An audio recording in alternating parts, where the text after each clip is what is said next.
Magandang umaga dyan sa Aburlan Public Market. Si Ate Joanne, si Ate Score, siya ang pinaka-reyna dyan. Of course, sa Barangay Iwahig, particular dyan sa Sitio Bukana, sa kay Kuya Kusang Florentino Tinobeo. Kita-kits tayo ulit mamaya sa mga ulitin ko po sa may mga oras at walang mga mahalagang lakad mamaya. Tayo ay sa ilalim ng Palawan Region 4, the Fraternal Order of Eagles, Philippine Eagles. Makasama natin mamaya ang ating acting governor, si acting regional governor Kuya Adonis Cayagab, mga kababayan. Sa Barangay Iwahig, para sa ito na yata yung muling araw ng ng vigil bago bukas ang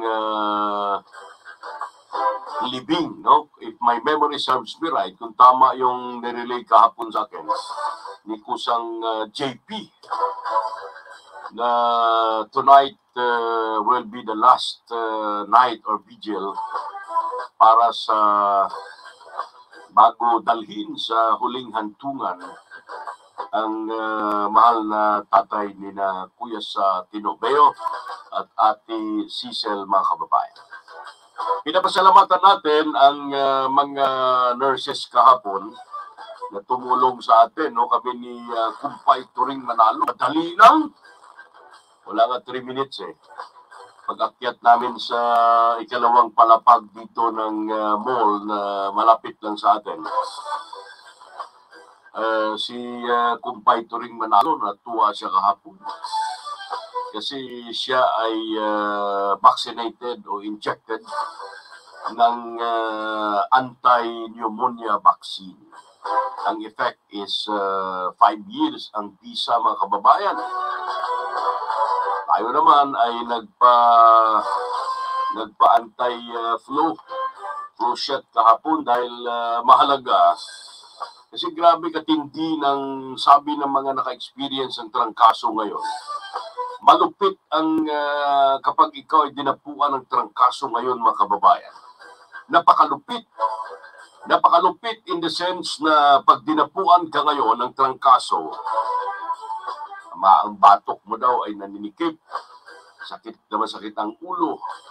Nagabinhod ang mga kaugatan. At nananakit ang lahat ng kung saang parte ng kasukasuan at buto. Kung minsan pag sinabayan pa ng sipon, sinabayan pa ito ng matinding ubo. Kaya mag-ingat, don't get dehydrated. Kailangan always hydrated ang mga kababayan natin. Mahalaga yan. Delikado kasi ang dapuan daw ng trangkaso ngayon. Lalong-lalo na sa mga nakakaranas. Naku, yung iba inaabot ng 2 linggo bago maka-recover. At sabi nga nila, mahirap bumangon. Di kagaya sabi nila, no, ng trangkaso, 2 araw, 3 araw lang, papawis ka lahat, makuha na ngayon ako. The more na kumikilos ka ngayon sa matinding trangkaso, the more na matindi ang mararanasan mong epekto, mga kababayan. Stand by, any moment from now, papasok na po ang Anytime Maritime Show, mga kababayan, at si Professor J. Batong Bakal as per information na nirelay sa atin ng mga staff ng Anytime Maritime, ang magiging kasama natin sa umagang ito sa ating paglilingkod, no? Dito sa Anytime Maritime, mga kababayan. Paki-check ng technical natin doon sa I mean doon sa kabilang kabilang banda. Doon natin i-check para mag-synchronize ang ating signal, mga kababayan. Ang Anytime Maritime, kasama natin ngayon ang mga himpilan ng RMN sa buong lalawigan po ng Palawan. At maliban sa mga himpilan ng RMN sa buong lalawigan ng Palawan, kasama natin ang ating social media networks, kasama ang RMN sa Facebook page, ang RMN sa YouTube. Sa mga audio streamers naman natin, makakasama natin ang RMN Palawan Listen to My Radio.com.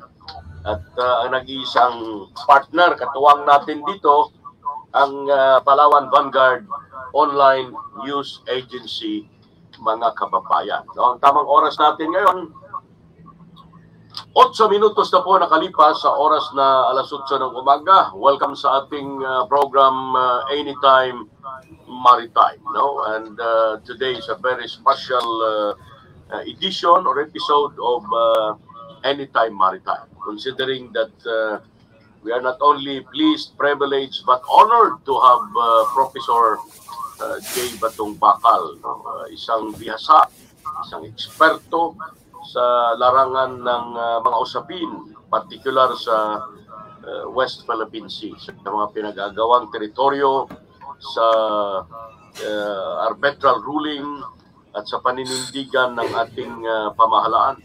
Every time na nakakaranas tayo ng pangbubuli mula sa mga malalaking bansa kung saan ay gusto pa rin ang kinin at gusto pa rin makibahagi sa mga teritoryo kung saan ito ay binigay sa Pilipinas. No? Hindi lang binigay kusa, ngunit ito ay napatunayan sa arbitral ruling na ito ay pag-aari ng Republika ng Pilipinas. Itong tinatawag na Exclusive Economic Zone, mga kababayan. Kasama sa ating pag-uusapan ngayong umaga ay ang tungkol sa karapatan ng mga kababaihan in the maritime industry. Ang pantay-pantay na karapatan, ang pagbibigay ng proteksyon sa kanila, at ang safety ng kanilang pagtatrabaho on board sa lahat ng aspeto ng industriya maritima, na kung saan naniniwala tayo na habang umuusad ang panahon, mas lalong lumalago, mas laling lumalaki ang papel ng Pilipinas sa larangan po ng global aspects ng maritime industry. Kaya dahil naniniwala tayo dyan, ito ang Anytime Maritime Program ay sadyang ginawa para mas lalong ma-advocate natin.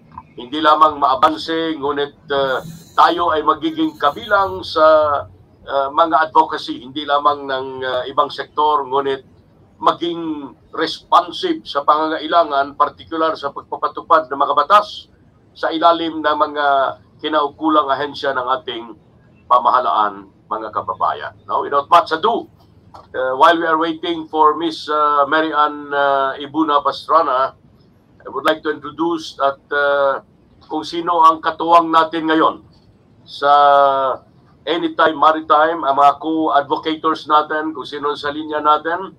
But we would like to welcome today, in today's edition, November 21, 2023, Professor J. Batong Bakal. Professor, magandang taon po.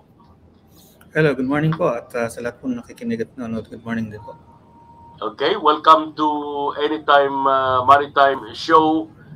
I would like to check sa kabilang linya kung sino ang kasama natin sa espesyal na panayam na ito ngayong araw with Professor J. Batong Bakal. No? Anytime Maritime, anybody there? Kung sino ang makakasama natin today?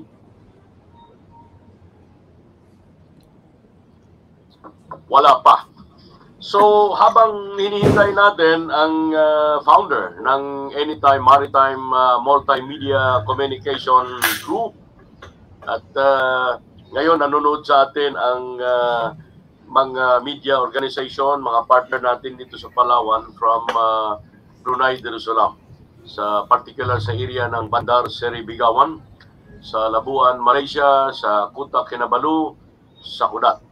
At through Palawan Vanguard Online News Agency, tayo ay nakikita, sinusubaybayan sa area po ng Western Visayas, mga kababayan. Now, before we will go on with some points, interviews, mga relevant informations with our Professor J. Batumbakal, ulitin ko po, we are greatly honored by your presence and acceptance to the invitation.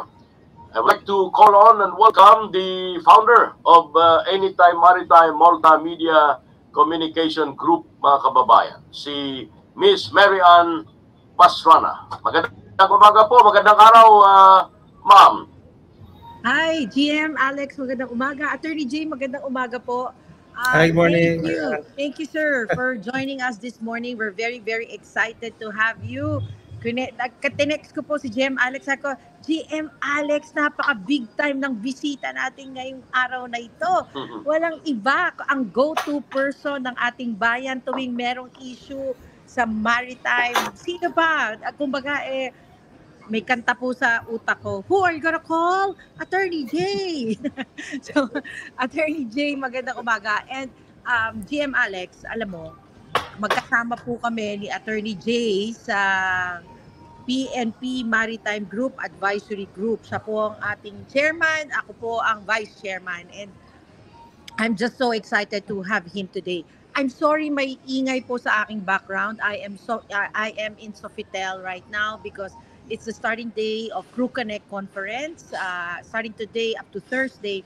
And I'm here because I want to learn kung ano ba ang future ng ating seafarer. We know that we are the money capital of the world and we earn number 2, no? Number 2 ng earnings ng Pilipinas ay nanggagaling sa ating mga OFW, sa mga isa dyan, major ang mga seafarers. That's why I'm here. But anyway, that's not the topic. The topic today is very important, maritime security. At sino pa nga ho ba ang tatawagin natin dyan kung hindi si Attorney J? So, allow me to give the floor back to GM Alex, who will throw in questions. And of course, we will be joined today by young people. Attorney J, mga young talaga, hindi kagaya natin na medyo young ones.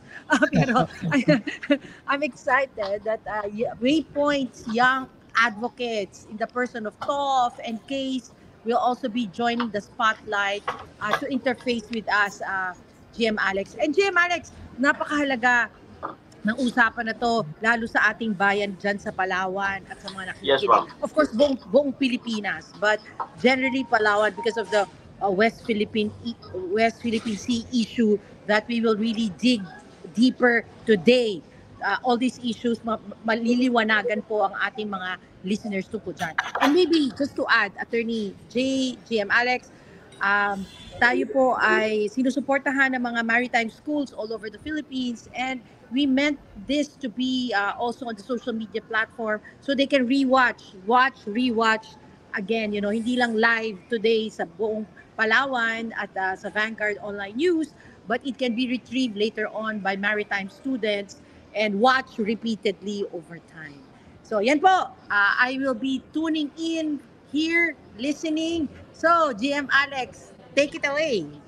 Yes, thank you sa founder natin kay Miss Mary Ann Pastrana dahil sa kanyang pagpupursige na po itong Anytime Maritime that comes your way every Tuesday pag kagat ng alas 8 ng umaga hanggang alas 10, no? 2 oras na consistent advocacy at channel of communication and information tungkol sa industriya maritima. Hindi lamang yan, ngunit yung mga peripheral aspects, mga lahat ng bagay dahil ang Pilipinas as an archipelago, napakahalaga sa buhay natin, bahagi na ng buhay natin ang tinatawag na maritime industry. No? Vis-a-vis sa maritime resources, ang kagandahan ng ating kapaligiran at ng ating bansa. Now, to be apprised of what's going on, kasi si Professor J. Batumbakal, si Attorney Batumbakal, is not only an authority at ako mismo, sinusundan ko yung mga pronouncement niya when it comes to West Philippine Sea. Si Attorney J. Batumbakal is an authority on the subject matter. No? Sila lang naman itong mga masigasig, sina dating Senior Associate Justice Antonio Carpio at iba pang mga talagang naninindigan para sa karapatan ng Republika ng Pilipinas. Now, Professor J, please apprise us with the goings on sa pinaka-latest yung pamumomba ng water cannon sa ating mga barko. Ang short of saying, ang latest na mga pangbubuli. No, alam mo naman, hindi maiwasan na kami rito sa Puerto Princesa, Lalawigan ng Palawan, ay ang karamdaman namin, we are always threatened. Although we have the Western Command na nagbibigay ng assurance that they will protect Palawan at all costs. So, sa madaling sabi, Professor J, nasa kabisira kami ng pinag-aagawang teritoryo. No? Can you give us the latest update? Please apprise us, Professor J. Thank you. Well, thank you po. At again, pinag-aagala ko po na mag-appear dito sa inyong show. No? First time ko dito sa Anytime Maritime. And as Ma'am Mary Ann mentioned, no, magkasama rin kami doon sa PNP Maritime Group. Kaya it's good na parang nag-network bale, no? Nagkakabit-kabit ng ating mga ibang advocacies. Yan, dito sa West Philippine Sea, ang pinaka-latest na nangyayari so far na relevant sa atin siguro sa usapan. Una, no, last week nakita natin yung latest na resupply mission na again, hinadlangan na naman ng China, ng pilit, at ginamitan pa ng water cannon yung lansya na ginamit ng gobyerno, no? Yung lansya na yun ay yung actually pag-aari yun ng Kalayaan Municipality. So tama lamang since nasa loob siya ng area ng Kalayaan. Pero ito ay isang kumbaga government vessel to dahil pag-aari siya ng LGU. Sa kabila nun, nakita natin na binomba pa rin ng water cannon ng China yung ating lansya, no? So nagpapakita ito na una, nagpupumilit pa rin sila na sa kanilang posisyon na sa kanila yon at dapat silang nagsasabi kung sinong maaaring makapasok at makadaan dun sa mga lugar sa West Philippine Sea. At pangalawa, kita rin natin wala silang respeto, no, sa atin, sa ating mga kawani ng pamahalaan, no? Kasi nga ano yun local government unit owned yung lansya, no? So that is actually a government vessel. Sa kabila nun, binomba pa rin nila ng water cannon. Buti na lang wala namang nangyaring banggaan, pero again nandun pa rin yung problema na talagang binablock nila, no? At dahil doon talagang nagki-create sila ng risk, no? Lalong tumataas ang peligro na baka nga magkaroon ng totohanan na talagang banggaan. Mabuti na lamang magagaling naman yung ating mga marino at yung mga nagko-command ng ating mga lansya at mga barko, kaya nalusutan nila. So yung dahil successful naman yung RORE sa kabila ng interference ng kabila, no? Pero again, pinapakita na ang China patuloy pa rin dun sa kanyang paghihigpit, no? At gusto niya talaga ng sakalin bale ang ating supply line dito sa Ayungin Shoal. Ngayon, ang isa pang pangyayari na very relevant dito ay yung pagbisita ni Pangulong Marcos sa US para dun sa APEC meeting, kung saan nagkaroon daw sila ng usapan sa sidelines ni Chairman Xi Jinping ng China, no? At parang although wala tayong masyadong detalye dun sa kung ano talaga yung pinag-usapan nila, pareho pa rin ang mensahe na ang gusto raw ng dalawang leader itong hidwaan sa West Philippine Sea at South China Sea parang ma-compartmentalize ba, ma-isolate ba, at hindi niya maapektuhan yung iba namang pakikitungo ng Pilipinas at China. So sa larangan ng trade, sa larangan ng relations, political relations, hindi daw dapat yun maapektuhan. Tapos dumaan si President Marcos sa Hawaii, kung saan naglabas din siya ng pahayag, no? Na mayroong mga pag-uusap siyang inumpisahan sa Malaysia at Vietnam tungkol dito sa mga hidwaan sa West Philippine Sea at South China Sea, dahil alam din natin na meron din silang mga claims, no, na sa mga isla. At willing bale ang Pilipinas na makipag-usap sa kanila diretsuhan tungkol dito. Sa akin maganda naman yon para hindi na natin kailangang hintayin ng China kung anong gagawin natin dito sa West Philippine Sea at kung paano tayong makikitungo sa isa't isa. And as a matter of fact, ang tingin ko nga doon, kaya mas maganda yon, mapapakita natin sa China kung paano talaga dapat hinahandle itong dispute na to, itong issue na to. So kahit mayroon tayong mga claims doon sa mga teritoryo doon, maayos pa rin yung ating pakikitungo. Hindi tayo nakikipagbanggaan, hindi tayo sasapilitan, no, ng gusto natin. At sa imbes ay nagbibigayan lang tayo ng maayos, hindi tayo gumagawa ng gulo at inaayos lang natin yung ating relationship, no? So tingin ko magiging magandang ehemplo yon sa China. Ituturuan natin ng China kung paano dapat talaga aayusin itong mga hidwaan na ito. So yun, I think yung significance talaga ng latest na development dyan. As you mentioned, Professor, it appears na nabanggit mo yung katagang kawalan ng respeto on the part of our beloved country, Pilipinas. At as we all know, hindi lamang nakailang attempt tayo, ngunit napakarami na ng mga protesta na ginawa ng ating bansa, no? Particular sa mga kinaukulan natin, protesting to the effect na hindi dapat mangyayari.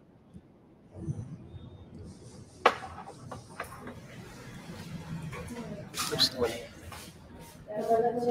nawala siya.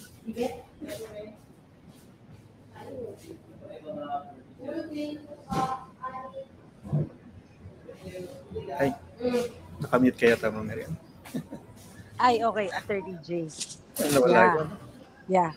So, Attorney J, i-rephrase ko lang po. So, are we on the right track? Do you think that our current government is handling it properly? And are we on the right track? Meron ba Yes. kaming dapat ipangamba? Ang Pilipino ba ay may dapat ipangamba? Well, sa akin, this is the right track dahil, kunwari, yung proposal ni President Marcos na magkaroon na ng usapan diretsahan ang Vietnam at Malaysia. Ganon din yung ina-advocate ko dun sa mga international conference na napuntahan ko the past year. No? Sinasabi ko na, look, hindi talaga gumagalaw itong COC at kung magkaroon man ng COC, mukhang walang magagawa dun sa China dahil habang nininegotiate pa lang, kinokontra na at binabaligtad na yung sitwasyon. So hindi maganda yon, no? So, parang wag na lang tayong umasa na or wag nating hintayin yon dahil mukhang matatagalan pa at kung mangyari nga, bali wala ring epekto. Ang mas importante ay yung mismong mga claimant countries dapat nagkakaisa at nag-uusap na. No? So tama lang na mag-usap na yung Vietnam, Philippines, and Malaysia dahil sila naman talaga yung pinakamalalaking claimant countries dyan. Claimant din ng Brunei pero wala naman silang hawak na isla o kaya bahura. No? So at saka maliit lang naman ang Brunei. So dapat lang na itong tatlong pinakamalaking bansa mag-usap na. No? At bale kung ano yung mga pinag-uusapan doon sa Code of Conduct negotiations like paano bang magkikita yung mga barko nila o kaya paano silang magtatawagan, no? O kaya paano sila mag-iiwasan ng paano silang iiwas sa gulo, no? Mapag-uusapan yun talaga. Yun talaga yung meat bale ng discussions. Yun nga, walang nangyayari sa ASEAN level dahil bawat proposal na maganda sinushoot down ng China sa pamamagitan ng positioning niya o kaya kukunin niya yung ini-impluwensya niya yung mga ilang miyembro na medyo prone sa kanila. No? Tapos yung mga ibang miyembro na yun, wala namang stake dito sa South China Sea kasi hindi man lang walang silang coastline dito sa South China Sea and yet may boto sila. So tama lang na ipakita na lang ng mga ASEAN, mga Southeast Asian countries, Philippines, Malaysia, Vietnam, kung paano ba talagang gagawin to. No? At kahit mag-kiyaw ang China dyan, kahit mag-complain siya, ang totohanan doon, wala naman siyang pakialam. Kung yung mga maliliit na bansa, mayroong mga sariling usapan, no? Yeah. Wala siyang karapatan na mag-interfere sa mga usapan nila dahil we are supposed to be sovereign nations and sinasabi lagi ng China na they respect sovereignty. And yet, makaasta kala mo siya lang ang dapat susunod, di ba? Hindi mo tama yan. Opo. So you were saying kailangan mag-usap-usap na yung mga magkakapit-bahay. So who's supposed to initiate that? And is it actually happening? Well, yun nga bali yung ginawa ni President Marcos, no? Nung sinabi niya na parang nagkaroon sila ng usapan nila ng Vietnam at Malaysia habang nandun siya sa APEC. Siyempre, ano pa lang yan, parang kumbaga ano lang yan, initial proposal idea pa lang yan between leaders, no? So yung substance niyan, siyempre hindi pa natin malalaman agad, no? Pero parang at least nagkakaroon na ng direction from the top, no? Nice. Okay, so nice naman. Yeah. So ganun ho pala kahalaga yung pag-attend sa APEC din. Opo. Bali nagkaroon siya ng opportunity na directly makausap yung mga liderato ng kabila. Oh, that's nice. And sino pong anong sangay ng gobyerno po natin ang dapat mag-initiate niyan? Kung magti-trickle down yung effect ng pakikipag-usap ng ating mga leaders, and then dito na, groundwork na, sino po dapat ang nag-initiate dito sa... Well, siyempre, yung mga relevant departments yan, una siyempre yung Foreign Affairs, dahil DFA. sila yung ma-manage ng relations. No? Yeah. At ngayon nagkaroon bali ng parang basic agreement in principle at the very top. Di siyempre, implement nila yan. So, Okay. dapat lang. Siguro, dahil kababalik pa lang ni President Marcos, baka within the week magkakaroon na yan ng mga instructions. Siguro. Pangalawa, yung defense. No? Dahil, siyempre, dun sa South China Sea at West Philippine Sea, yung pinaka concern natin ay hindi magkaroon ng insidente between armed forces ng different claimants. No? So, I'm sure pati yung mga defense secretaries din kakaroon ng instructions pala kung paano itong i-implement. Okay na naman tayo, I think, on the Vietnamese side kasi matagal na rin tayo mayroong parang working relationship na with Vietnam dito sa South China Sea at West Philippine Sea.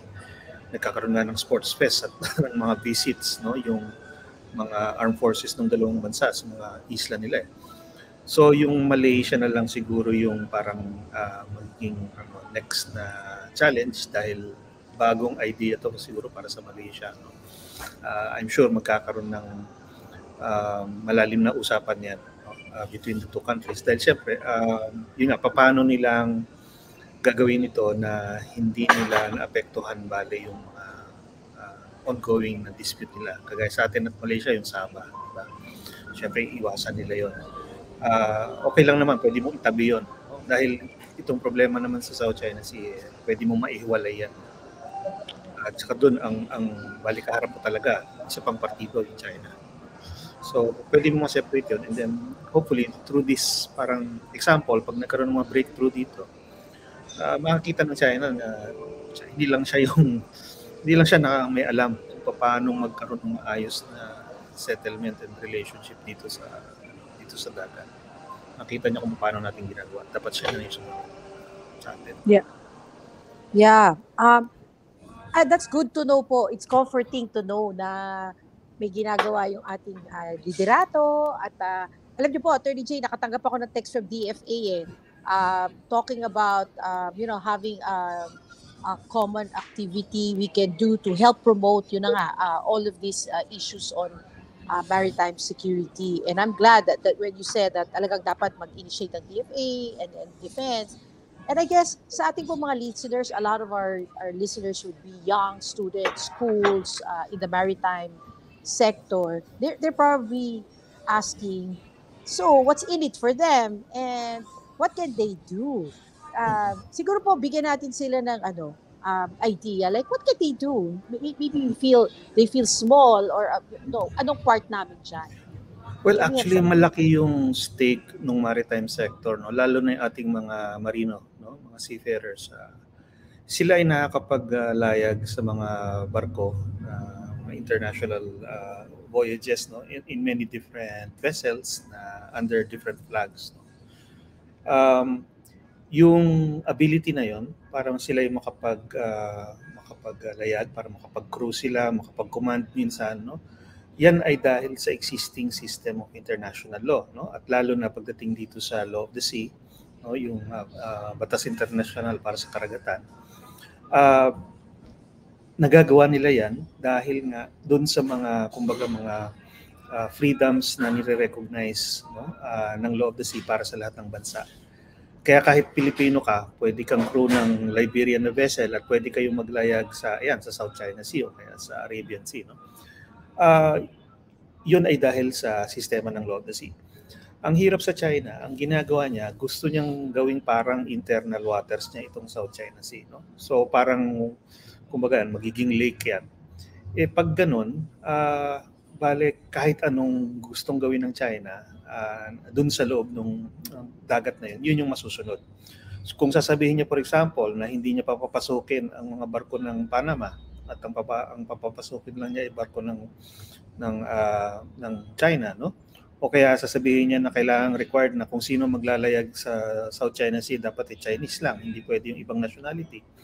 Pag ganun, masisira talaga yung sistema ng maritime trade, masisira talaga yung sistema ng international law. At ang lahat ng mga, maraming maapektuhan talaga sa mga maritime industry. No? Yung ship owning, yung seafaring, yung standards for training, etc. Lahat yan apektado kasi parang ang mangyayari, gagawin mong Chinese law lamang ang susundin. Napakalaki ng karagatan na yan, di ba? At ang daming gumagamit ng karagatan na yan. No? So yun talaga yung pinakabanta nito sa maritime industry. No? And tayo bilang number one provider ng seafarers, syempre dapat tayo ay concerned dyan. Kailangang lahat tayo pinipreserve natin yung mga freedoms of the seas and yung mga rights and duties ng states dito sa karagatan. No? So mahalaga yon. Yung seafaring sector, syempre bilang primary na stakeholder na siyang tatamaan kung sakaling manaigang China, no? Dapat kakampi natin sila na sa pag-advokasya, no? Na i-uphold nga itong Law of the Sea Convention, i-uphold itong South China Sea Arbitration, i-uphold bale ang mga existing rights and freedoms of all states, no, of all nations to the oceans, no. Dahil yun ang pinaka, well, it's not an exaggeration to say na yun ang source ng livelihood talaga nila, no. Dahil nga dun sa importance ng mga rights and freedoms na yun at yung ability ng seafarers natin para nga maglayag sa karagatan. So with that, dapat siguro ito yung mapagtutulungan natin, no? Dito sa maritime industry, parang educational and orientation effort talaga sa lahat ng mga marino. No? Dahil sila yung nandyan sa dagat, dapat alam nila kung ano yung sitwasyon talaga pagdating sa batas international, alam nila kung ano yung mga karapatan natin. No? Pangalawa, dahil nga naglalayag sila, sana makatulong din natin sila sa pagkalap at pagbigay ng impormasyon sa atin sa pamahalaan, for example, para malalaman din natin yung mga issue at concern na dapat nating malaman pagdating dito nga sa South China Sea. No? So baka mamaya hindi natin alam, kinokontrol na pala sila nung China o kaya nire-require sila ng kung ano-anong mga permit and requirements na dahil business sila, sumusunod na lang sila para walang gulo. Pero in fact, over the long term, parang gagamitin yun ng China na recognition, no, ng mga bansa na silang boss dyan sa South China Sea. So dapat yung mga ganun pinapaalam para maging basehan din ng protesta galing hindi lang sa atin kundi lahat din ng ibang bansa na naapektuhan. And then syempre lastly yung support sa ating position pagdating dito sa South China Sea, dapat solid yan. Dapat kumbaga kinakalat din natin yan sa mga ibang bansa, sa ibang nating kakilala, no?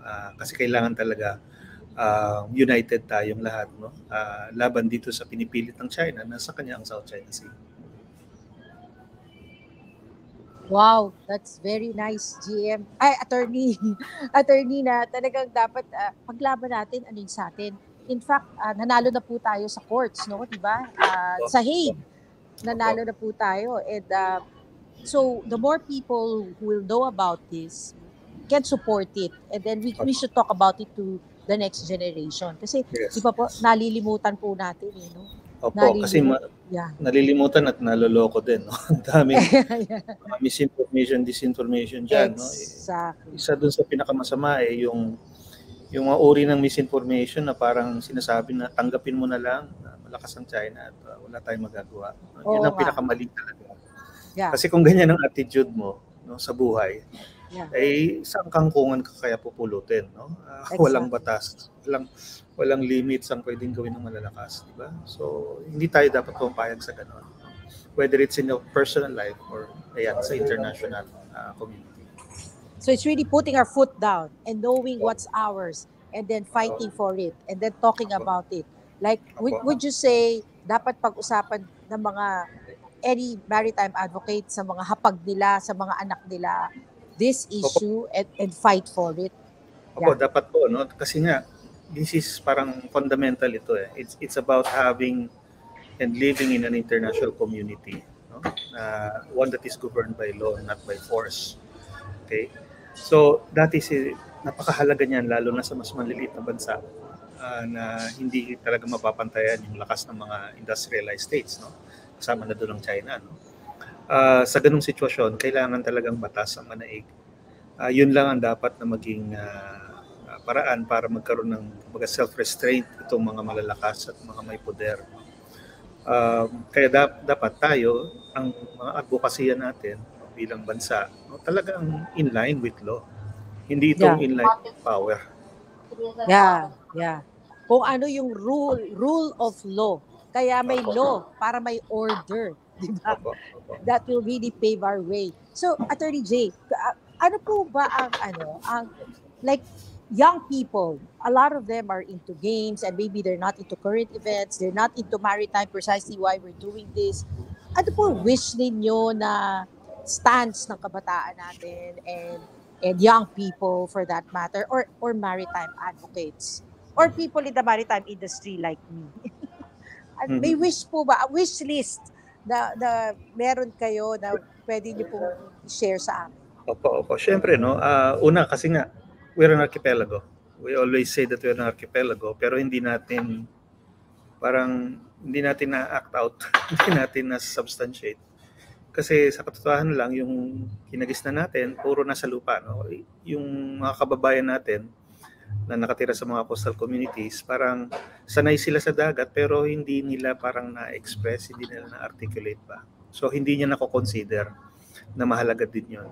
So pag nag-aral sila sa mga university, ganyan, ang mga pag-aaralan nila, malalaman nila yung mga, kumbaga, systems of knowledge na ano pa rin, parang land-based pa rin. Hindi pa rin niya napapansin yung kahalagahan ng dagat, no? So sana para sa atin dito, lalo sa bagong generation, no, maalala nila or malaman nila itong kahalagahan na hindi lang dapat lupa ang tinitignan natin, pati rin yung karagatan. Okay? So yan yung susi para ma-improve natin yung tinatawag na blue economy, no? Dahil ang lahat ng bansa ngayon nagbibigay ng pansin dito sa tinatawag nilang blue economy. Ito yung mga ocean-based industries na kailangan na ngayong gamit, ma-manage in a manner that is sustainable, no? So yung combination na yan ng economics and environment, no, pagdating sa blue economy, yun na talaga yung concern. So sana yung kabataan natin ay dito na ma-orient bale, no? Hindi kagaya nung generation na nakaraan, kasama na tayo doon, na masyadong land-based tsaka exploitative bale. Ang framework, ang framework. Hindi natin dati binibigyan ng pansin yung environment, no? Up until mga 1960s, 70s, no? Naging high lang yan medyo 1990s na, no? mga ano na tayo, high school, no? So sana itong new generation hindi na dumaan sa ganun, kundi diretso na siya sa awareness ng ating marine environment, awareness ng blue economy, no? At base din diyan yung mga parang advocacies din na sana ay malaki dyan, mapunta nga dito, no? So for example, yung governance ng ating mga oceans, governance ng ating seas, inter-island waters, municipal waters, for example, yan. Lahat yan, mahalaga yan para mapasok din sa isipan ng kabataan na hindi lang tayo lupa, may dagat din tayo. Kaya nga mahalaga yung ginagawa ngayon, kunwari yung enactment ng maritime zone law. Yan, pag nagawa natin yan, then magiging mas klaro na ang Pilipinas hindi lang mga isla. Meron din siya mga maritime zones, meron din siya mga karagatan na dapat din binibigyan ng pansin at importansya, no? At hopefully pag may ganung klaseng awareness ang ating mga kabataan, mas marami sa kanila ngayon na mag-iisip ng mga economic opportunities, job opportunities na nakatuon na sa maritime, no?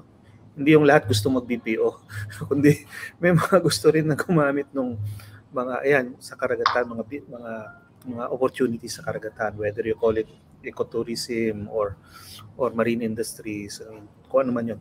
Kailangan talagang kumbaga ma-equalize or at least ma-redistribute yung attention at economic activities ng mga tao, ng nation natin, doon din sa maritime sphere. That's good to know. I typed it on my phone, blue economy, sustainable care for the marine environment, attention to that, the possibilities, income generating possibilities in maritime. So do you see this happening po? So this is a wish list, but is government doing something about that now? Meron po bang mga ganyang oportunidad na nakikita so that people can actually take it on? Meron naman po. Siyempre, umpisa pa lang, may pending sa Congress, for example, yung Blue Economy Bill, yung Maritime Zone Legislation, yung Natural Resources Accounting System. No? Mga mahalaga po to. Medyo technical, sa maraming tao baka boring yon, pero actually napakahalaga nito kasi nga yung consideration ng marine tsaka ng environment nandun sa lahat ng mga yon. No? Yan yung magiging pundasyon sana ng mas maganda at maayos na pagpapayabong ng ating ekonomiya sa pamagitan ng karagatan. So at least yan, may mga initial moves na. Tapos yung mga government agencies, napansin ko, kumbaga naglalaan na rin ng pondo at saka attention para sa mga related na activities. Like yan, DOST, yung BFAR, yung DNR, may mga dinidevote na rin silang parang mga attention through people and resources para dun sa mga ito, no? Kaya maganda naman. It's just starting. And actually dahil na nag-uumpisa pa lang siya, marami ding opportunities na nakikreate ito. Both in jobs and expertise and competencies, no? So yung mga kabataan natin, maari na silang pumasok dun sa mga makabagong mga professions and subjects, no, dahil dyan. So maganda to talaga na opportunity din para sa inyo sa mga FASCAP na yung sistema nyo across the archipelago, diba? Magandang maano yan, kumbaga ma-enhance sa pamagitan nitong pag-promote ng mga industries that also revolve around itong network ng inter-island trade and transportation. Hindi ito nabibigyan talaga ng pansin sa tingin ko, no, ng mga nakaraang dekada. Titingnan ka lang, tumingin ka lang sa puerta, yung mga ports natin. Yeah. Diba? Yeah. It's so nakakaawa talaga kung ikukumpara mo doon sa mga puerta na nakikita natin sa ibang bansa. Totoo po yan. Aktibo at napaka-economically productive. Exactly. Sa atin parang may pantalan lang na konkreto, okay na. Exactly. Tapos magkatayo ng mga kanya-kanyang sari-sari store. Yun ang nangyayari sa mga puerta natin. Pero pag sa ibang bansa, kahit maliit lang na port, no, kahit intercity port lang, like yung sa San Francisco, maganda. Tsaka may mga sites and really nice facilities around it. Yeah. So sana ganun din tayo. So yan yung mga opportunities na pwede nating ma-take up, no? And hopefully under the current administration with its need to create new opportunities, ayan, mapaano natin yan, ma-promote natin. I'm so excited with what you're saying kasi po science back, no? I mean, hindi to fake news, GM Alex, kasi we have an expert talaga saying the opportunities. If we look at maritime, authority. And ngayon, marami na palang batas na naipapasa. In fact, nung nag-dinner po kami ng mga ng advocates ng Waypoints, I was asking them from a layman's point of view, parang, ba't nyo ba ginagawa nyo? Ba't nyo pinaglalaban na maipasa sa batas yung mga EEZ na yan? And Attorney J, you have said it clearly. Ito yung foundation na kailangang isabatas, magiging foundation para lumago at lumaki. So, if you have investment, if you put our energy there, it's in place already. And then from there, it can just grow. And I always say, we should shift, the way mindset should shift to ships, ports, and people. It's just not thinking of ships, kagaya ho ng FASCAT na modern na barko, but also ports na yan bang mga port na yan, aalagaan itong mga barko na to? At okay ba para sa mga tao? May skills ba? May napapagraduate ba tayo na mga marino na pwede sa mga modern fleet? So anyway, Attorney J, ang vice chair nyo sa PNP Maritime Group Advisory Group, kami po ni Merly ay parehong women in maritime. So, what do you see as opportunities and ano pa kailangan gawin to get more women in the maritime industry? We know that it's like a man's world, and the statistics show that there's not a lot of women in the maritime industry. So coming from you po as an expert scientist in this area, as a person in the academe, you see the statistics, the opportunities. How can we have more women? What do you think we can do? Yung sa role ng women po, actually, the first thing I would want to do really is, kumbaga, expose the real role of women in maritime. No? Kasi nga, yan, yung usual assumption, it's a man's world. Let's take fishing, for example. No? Alam natin na sa fishing communities natin, usually ang nangingisda ay yung lalaki, naiiwan yung babae sa bahay. No? Pero pag kung talagang aalamin natin yung kumbaga pamamalakad sa community, no?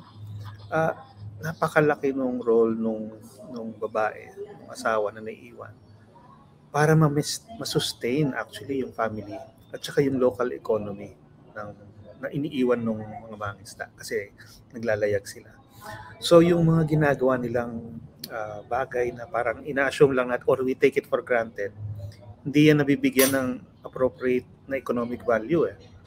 Ang tinitingnan lang ng mga agencies usually ano yung catch and ano yung value nung nahuli niya. Tapos yun na lang bibilangin nila. Hindi nila nakikita yung ano yung value ng production, for example, na ginagawa ng babae. Kung siya yung let's say nagpo-process nung catch, o kaya siya yung nagbebenta nung excess, no? Hindi yun na-value eh. So in truth, parang underestimated yung marine economy natin, yung fishing economy natin, dahil hindi tinitingnan yung role ng women. Now, another thing is there are activities na talagang hindi pinapansin, like yung tawag doon gleaning, yung pupunta ka lang sa mga pampang sa beach tapos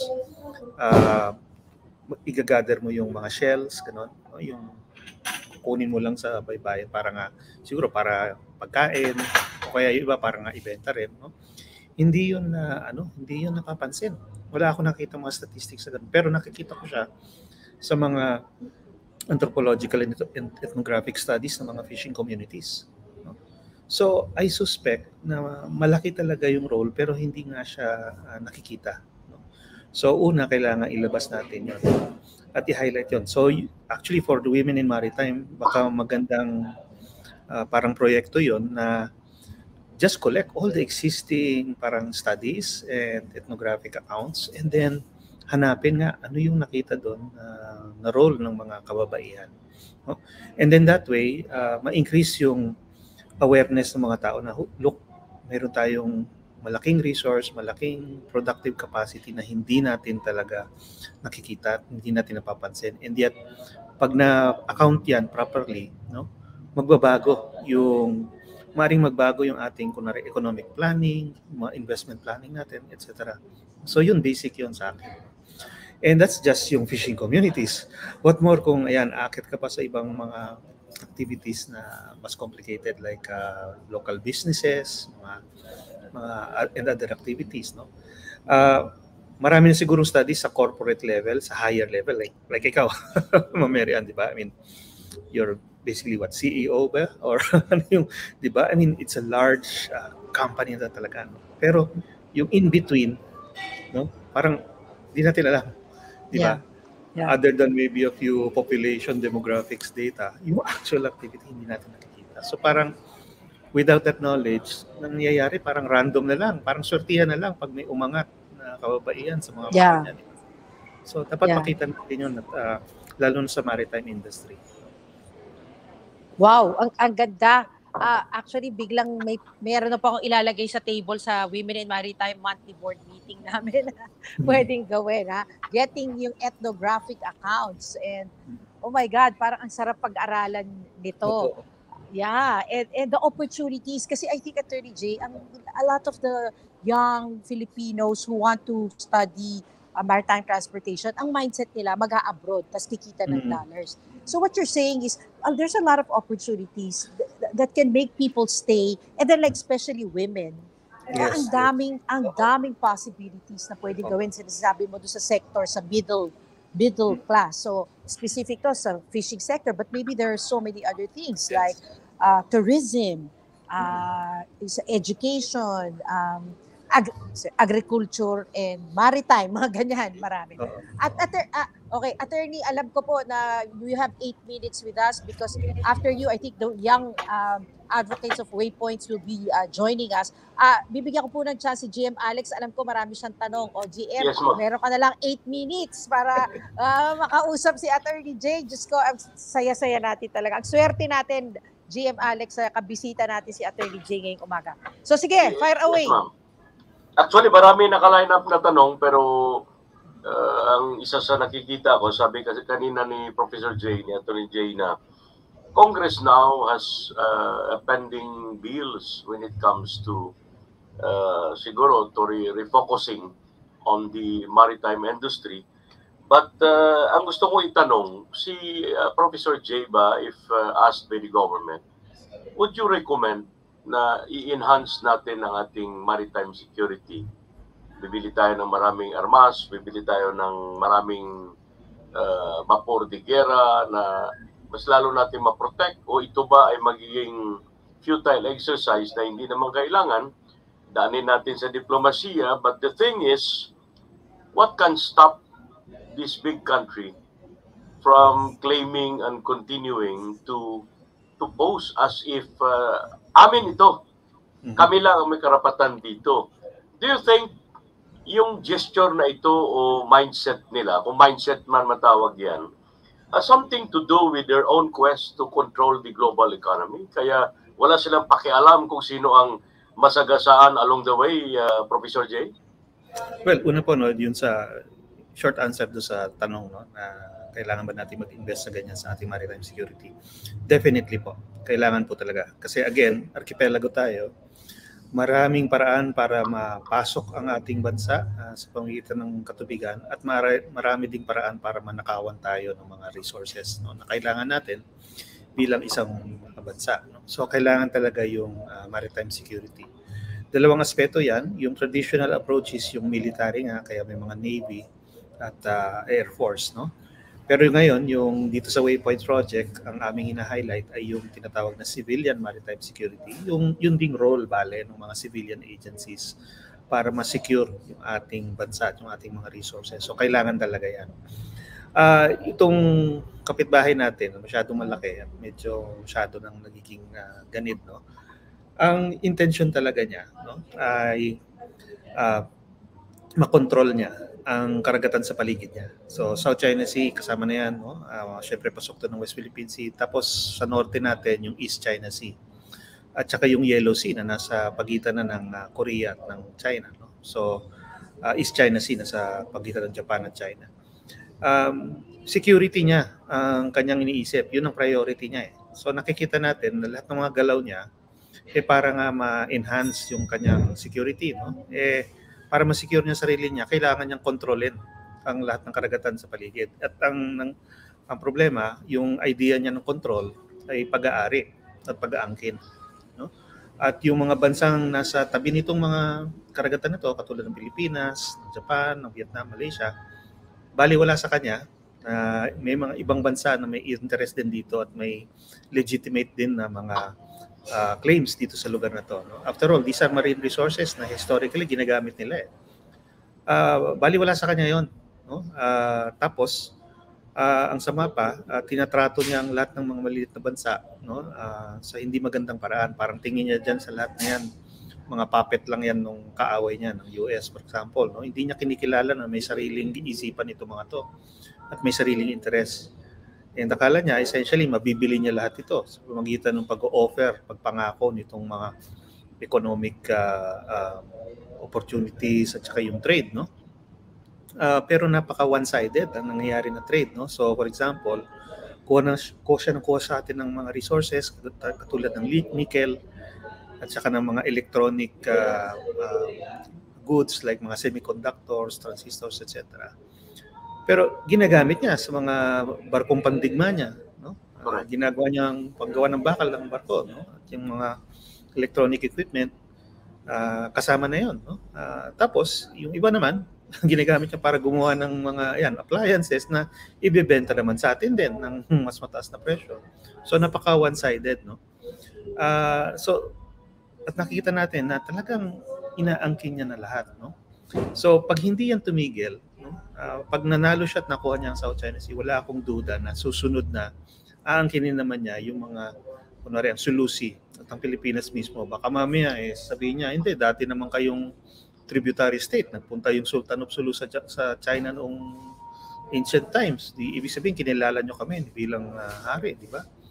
Yung iba, sinasabi, may nakita ko na Batanes daw, dapat Chinese yan dahil hindi naman yan kasama dun sa Treaty of Paris, sinasabi nila, kahit hindi naman totoo. No? Pero nakita nito, parang tinatanim na nila yung mga seeds ng future na acquisitions, no.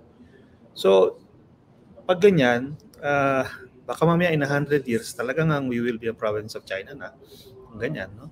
Wow. Kaya kailangan tayong mag-stand up for ourselves, no. So isa sa paraan na yan, ito ngang pagpakita na mayroon tayong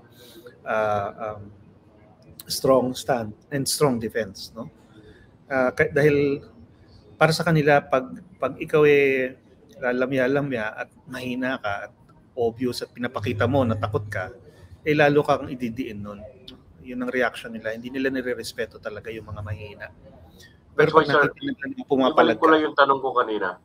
With all these indications at I believe in you, being an authority and expert sa usapin na ito, ang pinakatanong, who at what can stop them from pursuing na kahit ako, maraming mga words na gusto kong sabihin pero diplomatically, internationally, by the League of Nations, by the international law, sa karagatan, blah, blah, blah. Who at one can stop them from pursuing their goal? End goal. Ultimately po, it's basically us together with other allies and friends, no? Kailangan magsama-sama talaga tayo lahat, no? It's basic in any community. No, ang isang pamayanan ay nagkakaroon ng pamayanan kasi nga nagsasama-sama yung mga miyembro niya at nagkakaisa sila sa kunwari isang ideya o kaya sa isang pamaraan ng pamamalakad, no? So yung mga kriminal, mga rogue, mga ayaw sumama sa pamayanan, itsapuwera yan, no? Hindi sila makakabenepisyo doon sa community kung gano'n. So, ganoon pa rin ang international community, no? Tayo lahat, miyembro tayo ng isang international na pamayanan. Dapat lahat tayo magkaisa. Laban dito sa mga ilang estado na kumbaga ayaw pa rin sumunod sa kumbaga terms and conditions of living within a community. Ayaw niyang sumunod sa rules, no? So kailangan makita niya na kung magpupumili siyang ganyan, ay talagang may itsapuwera siya, no? At siya lang ang may kasalanan noon kung ganoon mangyari dahil lahat naman tayo na iba maayos yung pamamalakad natin, maayos yung pakikitungo natin sa isa't isa. So kailangan pakita natin yun. Kaya nga maganda yung nagiging policy ng government na ayan, at every opportunity nakikita natin, nakikitungo sila, nag-i-improve ng relations. At ang daming mga bansa lumalapit na si Pilipinas dahil dyan, no? Na nag-offer ng hindi lang moral support, kundi actual assistance, no? Lalo na sa field ng maritime security. And I'm sure sa pagdating sa business, economics, marami rin yan, no? And kahit papano, no, kahit ba nasisilaw yung iba sa sinasabing lakas ng China at sa financial sa mga pera ng China, puro naman pangako, nakita natin, no, after 6 years hanggang pangako lang pala yun. Hindi kagaya sa ibang bansa na kahit maliit, totoo naman, no, at talagang direktong nakakabenepisyo sa ating mga kababayan. Thank you, Attorney Jay. It's an honor to have you here in Anytime Maritime. Welcome po, welcome po. Attorney Jay, at such a lot of eye-openers, no, for our young people and actionable steps mga narinig nila ngayong araw. Yung huling conference kung nasaan po tayo, isang parting word ninyo ay i-quote ko po kayo, we are a maritime nation, we should start acting like one. And I have been quoting you, sir, in all my mga talks and interaction in maritime. I always quote you, sir. So maraming salamat po for joining us this morning. A lot of agree ka ba dyan, GM Alex? Ang daming take home at actionable steps para sa ating Yes, nakikinig ma'am. at yeah. I do. Okay, we know baka Thank may you po. klase Hindi po. pa si Attorney Hindi po, Jay. may aeroplano lang na habulin. Ay, Thank nako, you, nasa thank you, lounge Attorney ka pala. Sige po. So, we will let you go. Thank you so much. And I hope this is not the last time. We will have you here at any time, Attorney. Certainly po, certainly po. I look Opo. forward to another invitation sometime. Yay! Thank you, Attorney Thank Jay. you. Thank you, Attorney Salud. Jay. Thank you po. We'll let you go. Baka maiwan ka ng eroplano mo. Thank you po. Thank you. GM, napakaganda naman ng ating mga narinig. At I hope marami tayong mga nakagaya natin na talagang matuto, no? Ang dami pala natin pwedeng gawin, no, in relation to maritime security, opportunities in the maritime industry. Nag-freeze ba si GM? Kaya nga, ma'am. Hindi ba? Okay. Kanina nabigla ako kasi from the very core of the household, the very household, yung mga housewives na i-did mention, na ito pa dapat ay bigyan talaga ng importance ng ating pamahalaan. Kaya kanina, kung may time pa siya, I was about to ask about the empowerment of local government units kasi ang local government units dapat dagdagan ng pamahalaan by congressional enactments ang karapatan at kapangyarihan ng mga local government to really govern. Kasi when it comes to maritime resources, when it comes to maritime law, it is only within the ambit of RA 8550, itong Fishery Code of the Philippines, wherein may mga devolved functions na allocated for the local government people. But not to the extent na yung sinabi kanina ni Professor J. Batumbakal, yung binanggit niya about statistics na sa isang komunidad, ilan ba ang nanay na palaging naiiwan doon sa loob ng bahay the moment na maglayag ang kanilang mga asawa, no, sa pamamagitan ng pagiging kapitan ng barko, buso o tripulante. Tapos back home, itong porsa ng kababaihan, ang nanay, na hindi nakikita yung kanilang role o potential kasi ang tinitingnan lang palagi ng isang komunidad, pag dumating ang asawa, i-unload yung depende kung ano nakuha niya, depende rin sa panahon. Yeah. Pagkatapos hanggang natatapos na lang doon. Pag nakabenta ng excess, kukunin ng trader, kukunin ng komprador. Pag ang sobra nakabenta, makabili ng bigas, makabili lang ng sabon, parang hanggang doon lang.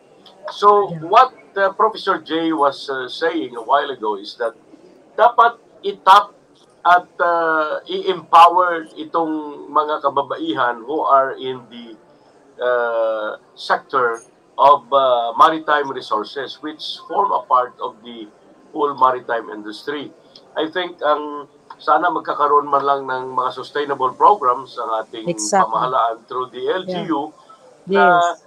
Kasi kagaya ngayon, dito sa lalawigan ng Palawan, may ban sa pangunguha ng ganitong uri ng isda, may banning period, which nananawagan ang isang kongresista kahapon, binasa ko rito sa programa, na kailangan magkakaroon ng support mechanism, may suporta ang gobyerno habang within the period of 3 months, for example, ban ang pangingisda, for example, ng galunggong, ng mga buhay-buhay, kailangan magkakaroon man lang ng sustaining effect para sa stomach development ng nasa sektor na ito. So much with that, natutuwa ako kasi yung expertise ni Professor J. Batumbakal ay hindi lang doon sa mga malawakang usapin internationally, hindi lang sa batas ng karagatan, hindi lang sa kung saan na tayo ngayon sa ating pakikilaban sa ating teritoryo na naipanalo natin sa international arbitral ruling doon sa The Hague. Ngunit yung kanyang expertise encompassing the whole aspects of our maritime industry as well as the maritime resources. Sana maimbitahan natin siya ulit, ma'am. At actually, kung sino ang pinaka next guest natin, I think kung may mga ano tayo dyan, may maritime ads o may pang short break tayo dyan, the staff of Anytime Maritime may take their time also. Ma'am? Okay, yeah. Definitely. Actually, GM, sa dami na dapat pag-usapan, parang kulang na sa atin ng once a week. Parang kaya na yata to everyday dahil sa dami ng dapat pag-usapan. But yes, you're right. Anyway, sige. Let's show some videos and we will invite our two younger than us advocates of Waypoints to talk more about all of these issues at hand. Okay. Okay. Mika. We'll be right back after 10 to 15 minutes. Stand by sa Anytime Maritime. Oy, konti lang. 1 minute lang. 2 minutes lang, GM. O, sige.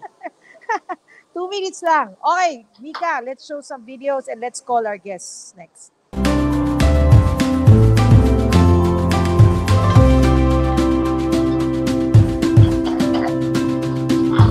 I-check ko na yun. Maano lang.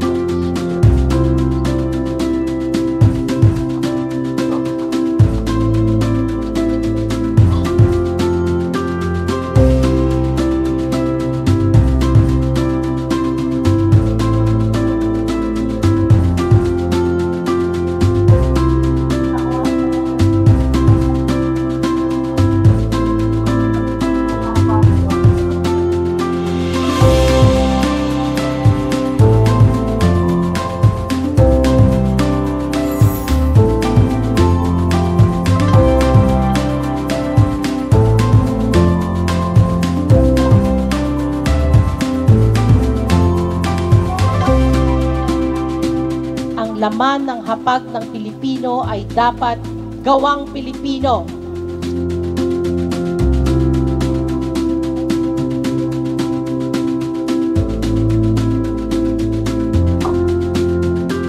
Madadala natin yung produkto, makakatulong at yung mga maritime seafarers natin, yung mga OFWs natin, may opportunity. At pagbibigay po kami sa inyo ng mga programa na pwedeng pagpilian.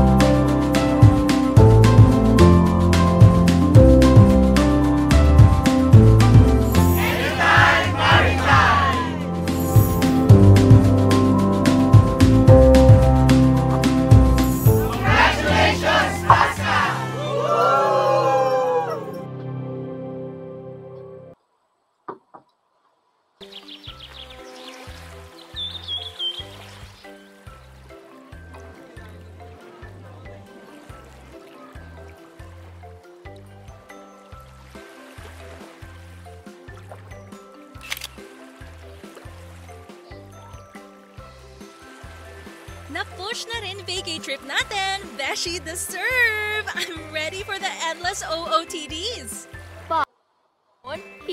Hilo na tayo sa dami ng deadlines. Lalo na mga overtime. Oops! Okay ka lang? Speaking of hilo, may candy ka? Girl, wag! Ha? Maliit na wrapper lang naman ito ah. Naku sis, maliit nga, pero plastic pa rin. Makinig ka sa akin. Hindi lang tayo ang naninirahan sa mundo, Beshi. May ibang species din gaya ng mga buhay at yamang dagat. Isipin natin sila at huwag magtapon ng mga plastic sa dagat or as they call it, marine plastic littering. Think about it! In a week, ilan ang mga nagtatapon sa dagat? In a month, gaano karaming plastic ang natatapon? Ano pa kaya kung in a year? Kung tayo natutoksikan sa work, yung buhay at yamang dagat naman natutoksikan sa pagkakalat. Sabi nga sa isang research na 35% ng mga basura na ito ang napupunta sa dagat. According to another 2019 report, 128,970 kilograms of plastics ang nakukuha mula sa vessels. Kung iisipin, ito ay equivalent sa bigat ng 4 na humpback whales. Hindi ka man directly affected ngayon, babalik at babalik sa'yo ang basurang tinapon mo. Before you know it, wala ka ng magandang view pang OOTD. Ay! But may chance pa to turn things around. From beach cleanups to properly throwing trash, slowly but surely, malilinis at giginhawa ang ating kapaligiran. Sige, saan ko naman ito itatapon? Behold, ituturo ko naman sa iyo ngayon ang proper waste disposal. Iba't iba ang kategory sa pagtatapon ng basura. Green, para sa nabubulok o biodegradable. Dito napupunta ang food waste o kaya mga balat ng prutas o gulay. Black, para sa mga residual waste na di nabubulok at di na pwedeng magamit, tulad ng mga gamit na paper containers at lumang basahan. Blue, para sa mga recyclable materials tulad ng karton, tuyong papel, aluminum o kaya mga plastic. Goal natin na mabawasan ng plastic. Kaya I recommend na gumamit ng reusable materials kaysa sa mga single-use plastics. Di bali ng single ka, huwag lang gumamit ng single-use plastics. Red, para sa mga hazardous at special wastes. Ito ay nakakalason. Kabilang dito ang mga baterya, lalagyan ng pesticides at pintura. Yellow, para sa mga toxic trash na pwedeng makahawa ng sakit, gaya ng gamit na face masks o tissues. Easy naman pala. Picturean mo ako. I'm in the mood to spread awareness. 1, 2,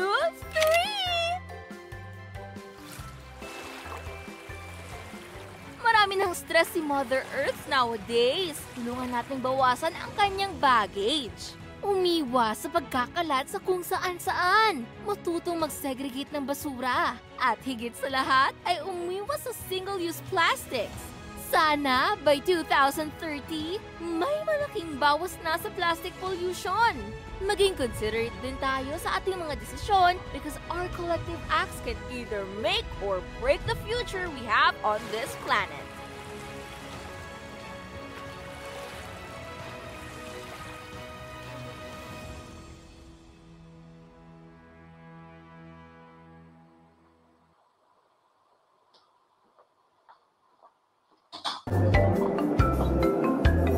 Cruz family ready to set sail. This is it, Pansit! Pansit! Nakakagutom! Tara, merienda muna tayo sa stalls. Handa ko lang po order nyo. Ay, wait lang po, kuya. Dito na lang ilagay, oh. Ay oo, mas okay nga po yan. Diba, kuya, mas okay nang maghugas ng pinagkainan? Kahit sa maapektuhan ng plastic ang kalikasan. Ang mga plastics na ito ay di lang basta plastic ang tawag. Ito ay mga single-use plastics o SUPs. Single-use dahil isahan o panandali ang gamit lamang ang mga to. Ang mga karaniwan na SUPs ay kubyertos, plates, straws and stirrers, beverage containers, bags, wrappers and packets, takeout containers. Kalain mo? Tinatapon na agad ang mga SUP sa sifula itong saysay. Pwede pa ito magamit muli o ma-repurpose. Kung saan-saan pa ito tinatapon. Panandalian man ang SUPs, panghabang buhay naman ang masamang epekto nito sa ating tahanan. Upang maiwasan ang paglala ng plastic pollution, may mga batas sa pagbabawal nito. Tulad ng Philippine Ports Authority Memorandum Circular No. 11-2021.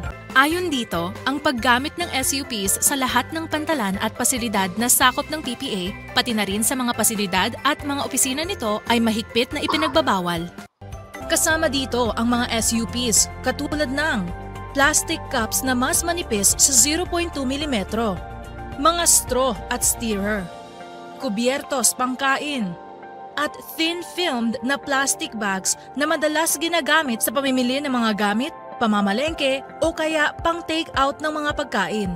Batay sa isang pag-aaral ng Plastic Oceans Organization, 50% sa 380 million tons ng plastic produced kada taon ay mga single-use plastics.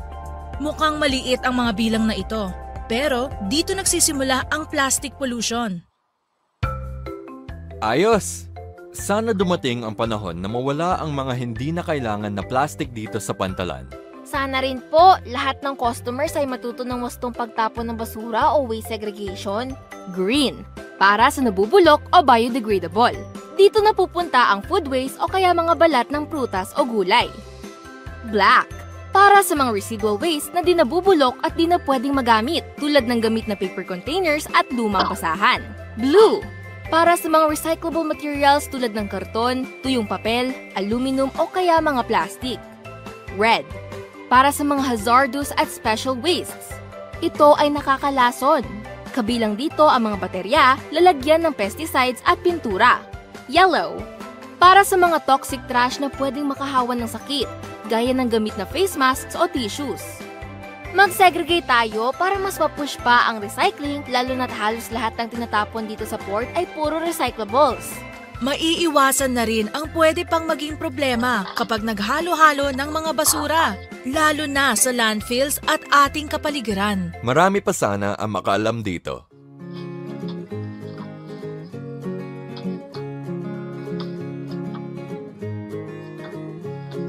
Ladies and gentlemen, at this time entering Oasis. Tandaan, hindi basurahan ang ating kalikasan. Umiwas sa SUPs at magdala ng reusable containers. Itapon din ang mga basura sa wastong tapunan. Suriin kung saan naaayon ang basura.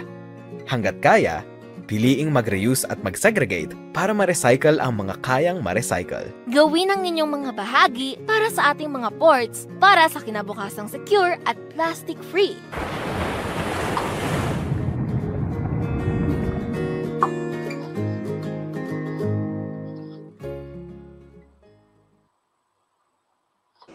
Hello, we're back. Okay. We're back sa Anytime Maritime program in today's edition.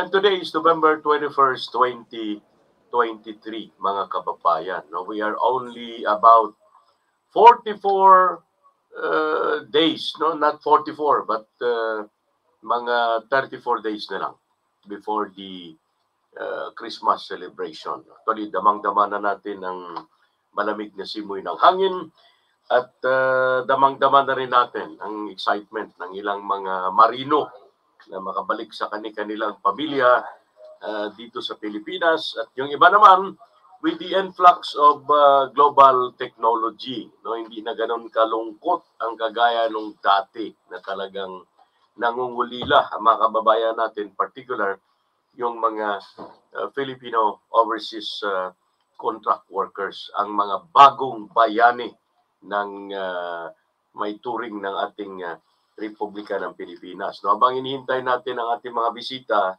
naku po, i-headlines ko lang, nakakaloka, kalunos-lunos itong nangyaring may naputulan pala na ulo ng sanggol habang ito ay niluluwal ng nanay.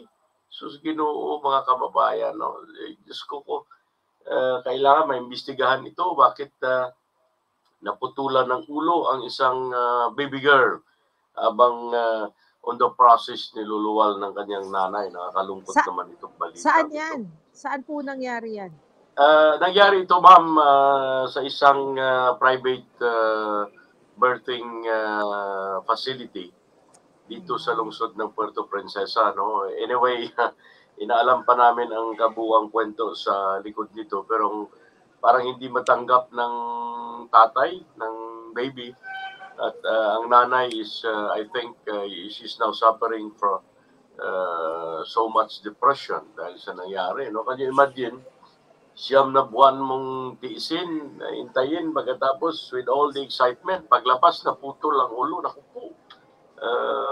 Nakakapalanindig, balahibo itong balitang ito ngayong umaga. No? But anyway, pag-uusapan namin yan later dito sa Public Agenda Program sa Radyo Mo Nationwide at Palawan Vanguard Online News Agency. We're now back sa mga viewers, listeners natin, particular sa may mga pamilya na umaasa at ang kabuhayan patuloy sila nabubuhay sa pamamagitan ng maritime industry at lahat ng mga aspeto na nakapalibot sa ating industriya maritima. No? Again, we would like to call on and acknowledge the founder of Anytime Maritime Multimedia Advocacy Group na, of course, nakailang episode na ba tayo? I think 7. mga 7 episodes na ito today, no? So Yes. we are gaining ground at sana mapansin tayo ng kinaukulan at marinig tayo palagi, mararamdaman nila. Kasi considering na tina-true channel natin sa mga koneksyon natin sa Brunei Darussalam, sa Malaysia, so with the area of Indonesia, sa mga Filipino dyan sa Kuala Lumpur, sa Singapore, sinusubaybayan nila ito. At sana magpapatuloy ito na magiging channel of information, mga appropriate na movement ng ating pamahalaan. I think bibigyan talaga ito ng kung hindi man refocus, no, the government should take not only a second look but a serious look na ang maritime industry, being a maritime nation, being an archipelago, ay isang napakalaking puwersa ang kinikita sa industriya na ito ay nagiging haligi o isa sa mga masasabi nating malakas na haligi ng patuloy na ekonomiya ng bansa natin amidst all these goings on sa Pilipinas at buong mundo. No? 2 days ago, nagkakaroon ng malakas na lindol, pagyanig doon sa Mindanao, sa Occidental Davao, sa Sultan Kudarat, Sarangani, in the tune of I think 7.2 down to 6.8 magnitude na lindol. Now kahapon lang, nagkakaroon na naman ng series of landslides somewhere in Capiz at nagpapatuloy pa ang pagbaha, pagtaas ng tubig sa ilang bahagi. Ang lahat ng ito ay nangyayari sa kapaligiran natin. Subalit sa kabila po ng mga pagsubok, tayo mga Pilipino ay as expected, we are always resilient, matatag, matibay tayo sa pagharap sa lahat ng hamon sa buhay. No? So, we're back and our founder again, Miss Mary Ann Pastrana, for this Anytime Maritime episode today. Yeah, so GM Alex, as mentioned earlier, I am in Sofitel right now because of the Crew Connect conference happening. At kagabi po, nagkaroon kami ng speakers dinner kung saan nandito po yung mga magsasalita at sila po ay nanggaling sa iba-ibang parte ng mundo at karamihan po sa kanila ay mga galing sa Europa. At sa aming lamesa sa dinner, napagkikwentuhan namin na ang maritime industry global manning, no, and crewing industry believes in the Filipino. Sabi nila, wala daw silang nakikitang mas friendly pa na race sa buong mundo kundi sa Pilipinas. Parang they love coming here. Kasi a lot of them I saw in the last Crew Connect conference. So nakita na naman kami and I said, uy, nagkita lang tayo like 3 months ago, mga foreigner to. And I go, dalas niyo mo naman sa Pilipinas. So like, you know, they come here at least twice a year and then siguro yung iba mas madalas when they recruit Filipinos. And maybe I'll share with you quickly, ano po ba yung, read ko yung aming topic in the next 3 days. A lot of it, of course, is focused on crewing, but like crew recruitment and deployment, planning for growth, ensuring crew longevity, meeting the evolving needs on board, training and safety at sea, safety performance, leadership and the human element, safety performance, okay. Puro mga important po ang mga speakers, kumbaga kung ano yung mga na-experience sila throughout the year sa crewing world ay dinadala nila dito. Meron din pong call to action itong conference na to, and that is reducing the single-use plastic on board. Swak na swak doon sa mga video na pinapakita natin na proyekto ng Marina, WWF, PPA tungkol sa reducing single-use plastic on board. In fact, alam mo ba, GM Alex, nung nag-imbita sila sa conference na to, nag-advise sila na magdala kami ng sarili naming lalagyan ng inumin. Makita mo, ayan, may dala ko. so that, di ba, wala ng single-use plastic, no? So we are walking the talk, okay? And then, navigating success dito sa conference na to, pag-uusapan din, paano ba natin i-influence ang mga young seafarers sa kanilang journey and their insight, and again, involving the young. Kasi yung young ang future ng industriya maritima at ina-acknowledge nila na talagang ang Pilipino ay magagaling dito sa larangan na ito at ano pa ang pwede nating gawin. Isa pang GM Alex ang pag-uusapan dito yung shortage ng opisyal.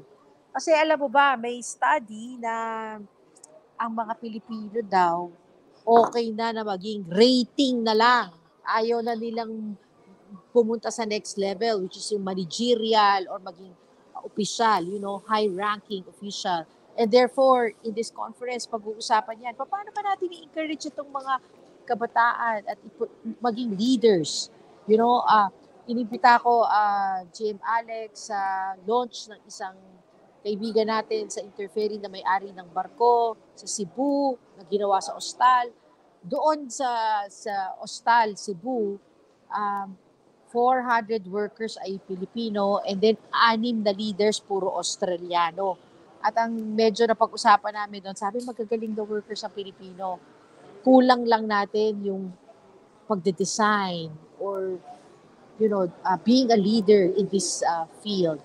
And I think that's something to talk about and something to open up the eyes of our young Filipino maritime advocates and students na pwede sila maging leader, di ba? Dapat dumating tayo sa ganun at pwede rin tayo mag-design ng sarili nating barko, no? After all, we are a maritime nation, 7,641 islands, kailangan natin ng maraming sea assets. And therefore, this is something that we have to really take on, pursue, and grow people, to experts, to have more experts to do this for our country. Okay, another topic, GM, would be crewing, recruitment, and retention, priorities for the future of the industry. Pag-uusapan yan, energy transition because of course, sustainability. Yan po yung mga pag-uusapan. Meron ding charting the maritime education towards personalized adaptive learning, IMO's comprehensive review of the STCW Convention and Code, assessing whether we have enough healthy seafarers for the future, a scientific study on health risk profile of Filipino seafarers will be done. Baga hihimayin yung study na yan. And then the priorities for seafarer healthcare and well-being, drivers and practical toolkit for crew retention, crew supply and deployment. Do we have a shortage or a surplus? Okay, the Philippine economic value of seafaring. Isang interesting topic would be examining statistics on suicide and tools for intervention with vulnerable seafarers. And then innovation and best practices. Yan po ang pag-uusapan dito. Bika, what happened? Where is my partner, GM Alex? Anyway, kung nandito po kayo sa Sofitel, the ambiance is already very Christmassy. As you can see from my back, meron ng poinsettia at marami ng Christmas lights. And they have a very, very nice display of a Christmas train going to Christmas land. I was told that there's about 470 registrants here in the Crew Connect conference. And last night there was about 120 people in the speakers' dinner. So really, the manning industry in the Philippines is very much alive. So nasa si GM Alex. Okay, we'd like to acknowledge our partners in this Anytime Maritime Advocacy. Of course, we have FastCat, connecting the Philippine Islands via Roro vessels, APSTI, Seaversity, yan mga marino po yan na nagtayo ng Cversity, a learning platform that we use in FastCat and many other schools use their service. We also have MJAP, Maritime Journalists Association of the Philippines, the Department of Tourism, the Philippine Coast Guard, PNP Maritime Group, of course, Marina, PTC. Yan, PTC po ang partner ng Crew Connect dito sa conference na to. Mototesto, umikot po sila sa Pilipinas using our fleet, FastCat, at nakita nila at pinakita nila ang ganda ng Pilipinas. At hindi may ikot ang ating bayan kung walang Roro. Dahil dala-dala po ng Mototesto ang kanilang mga magagandang sasakyan, ang kanilang mga 4x4 and mga camping gear. And they have been producing very, very nice videos that you can actually watch online in the site of FastCat. Jotun Paint is also our partner because they are the #1 brand in marine paint. And they also have deco paints and other protective paints you can think of. Other partners would be Women in Maritime, WMOC, a documentation service company, of course, Radio Mindanao Network, Agricultural Training Institute, our maritime schools, at abangan niyo po, mag-iimbita tayo ng mga bisita from the church who will talk about the importance of maritime and faith and care for the marine environment. That's what we plan to do. So, Mika, nasan po ang ating kasamang partner? Yes, and people listening to us, you can follow us in our Facebook page and IG. That's our address, Anytime Maritime in Facebook and yes, IG. So, Instagram, Anytime Maritime. Kung nakikinig po kayo sa sinabi ni Attorney Jay Batungbakal earlier, what can stop this aggression happening in the West Philippine Sea is a community of countries, occupying, hindi lang Pilipinas, yung mga kapitbahay natin, Malaysia, Indonesia, Vietnam, Brunei. Pag nagsama-sama po yan, may lakas tayo, may puwersa tayo. At yan po ang gusto natin gawin dito sa Anytime Maritime. We want to have a lot of maritime advocates coming together so that we all have a voice in the industry. And you have heard GM Alex saying earlier that sana pakinggan tayo, sana bigyan tayo ng pansin.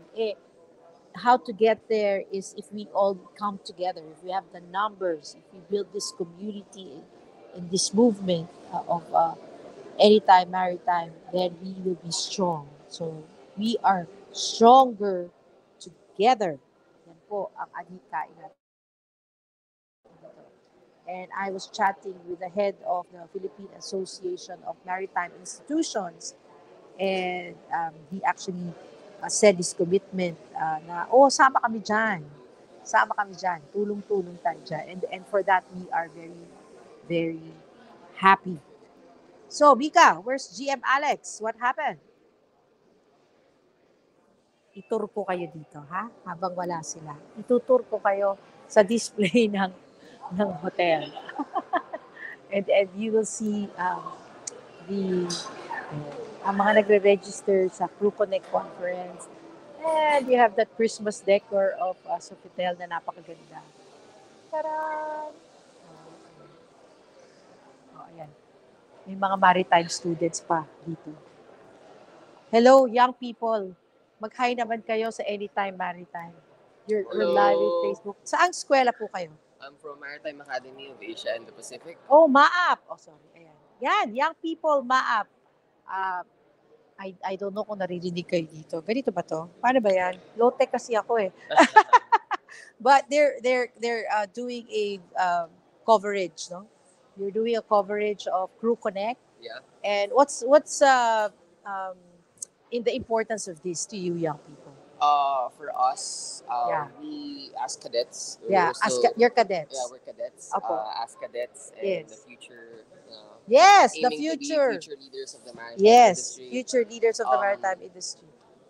this is greatly significant for our part as we get to meet a lot of people, big people from the maritime industry, Yes. and how a lot of the knowledge they have, they could impart onto us. Yes. So having that great of knowledge in terms of the new maritime innovations or Yes. existing innovations that already existed before, that You're very have not interested yet, to learn. Yes. and I have wonder also kung not yet. naririnig. Mika, naririnig niyo ba yung sinasabi niya?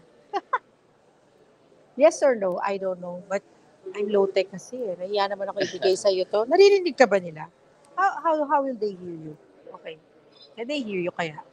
Oh, so, okay. So you're learning, you're here to learn. And is there a lot of you from MAAP? There are 17 cadets. 17 cadets. So are you done with your your education? Anong year na kayo? For me, because for me personally, Yeah. along with 8 other first-classmen, First classmen, you're called. first-classmen, we are Okay. graduating this December. Ah, So yes, we are graduating. done with our academics. Okay, And done but with we have academics. also already undergone shipboard training. Yay! Full year of shipboard training. Okay, ayan sila. And also they have other cadets that have not yet Hey, finished say hi. their This is Anytime Maritime Live. Okay. Oh, ayan. Low-tech po me, but I'm trying my best. we had Attorney J. Batong Bakal. Do you know Attorney J. Batong Bakal? He was our guest earlier, pero sumakay na siya sa aeroplano. So we're being shown live in Palawan and Vanguard News Online and Radio Mindanao Network. So it's an advocacy. Please follow us, Anytime Maritime. It's really for a stronger movement in the maritime industry. Oh, ayan. No tech me, but yeah, I'm there. Say hi naman, young people. Okay. You can watch the reruns of, you can watch the show if you go on Anytime Maritime page. Because Attorney J Quick really said, anong pwedeng gawin ng young people. We were talking about our economic zone and okay, I wish you can talk more, but I don't know how if you're heard. Hindi nila ako, okay, they put here, this is the low-tech. We can hear. O sige, naririnig ka naman pala eh. O sige, magsalita ka pa. Young people, come here. Dali. Kayo, baka gusto nyo, ayan, ganyan. Okay. So, what's the importance of this Crew Connect conference to you? Yes. Especially that we are aiming to be future maritime leaders of the maritime industry. Being in this wonderful event that happens annually, it is a great privilege to also be here. It is a great way of us to learn a lot of new things, especially in the maritime industry and those related to it. Also, gathering connections from big people from the maritime industry is a great advantage for us and also to my colleagues. Yeah. So, yeah, for me, that's it. Ayan. O sige. Sabi ko, itutur ko sila dun sa magandang display ng Sofitel. But thank you for joining us quickly in this impromptu. So, Mika, what happened to our connection with GM?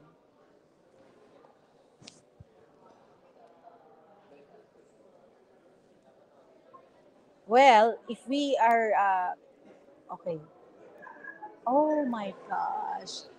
Nako, kababayan ko. Nag-brown out daw sa Palawan. Kaya, kaya nawala siya. So I guess we will say goodbye for now because I have to register and enter the conference. Please do follow us in Anytime Maritime and let's make this strong push and stronger. Communicate with us and follow us in our social media pages. Team, maraming salamat. Sorry, nag-brown out sa Palawan. But yeah, that was such a good interview with Attorney J. Batong Bakal, authority in anything maritime and definitely in Anytime Maritime. If you have questions, we will happily answer them next week when we have the show. So, team, maraming salamat. Mika, can you play the video on the importance of shipping so that our followers can still enjoy that video? Thank you, everybody. Bye.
hapag ng Pilipino ay dapat gawang Pilipino.